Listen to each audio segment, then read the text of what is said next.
Dinner time po tayo. So meron po ako ditong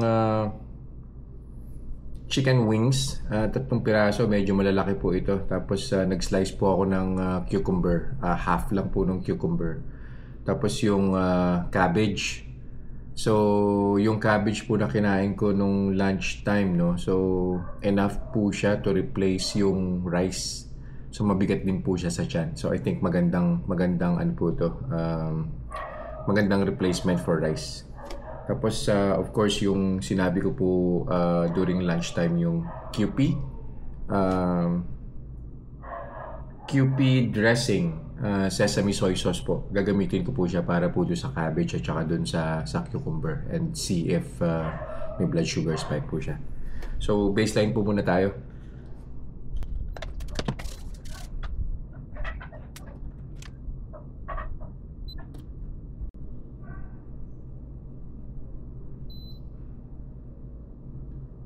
Yan.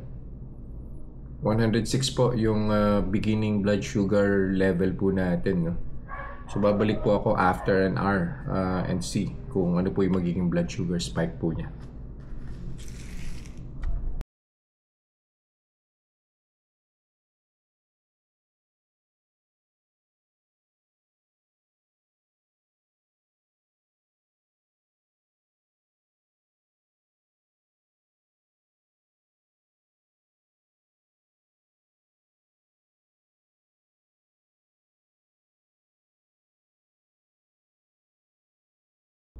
One hour na po, so kuha na po tayo ng blood sugar.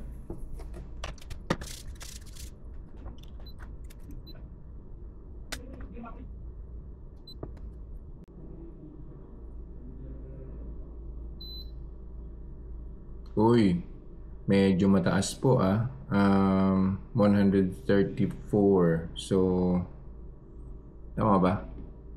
Opo, 134. Balik po ulit ako after an hour and we'll see kung ano po yung magiging final blood sugar reading. See ya. Second hour na po, no? So, final blood sugar reading na po tayo.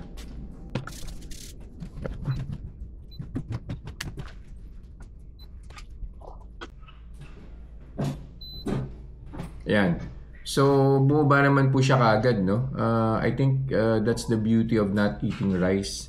So, nag-start po tayo ng 106, tapos umakyat po siya ng 134. So, medyo significant po yung blood sugar spike po niya.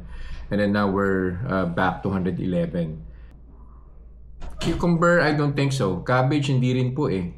Yung chicken wings, I think salt and pepper lang po yun. Ang iniisip ko lang po is yung QP. So yung lunch ko po kanina, meron din po nito pero may mayonnaise po siya na QP.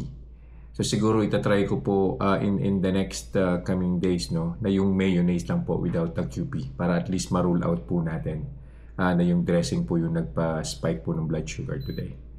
So yun lang po. Maraming salamat po and see you guys in the next vlog. Bye-bye.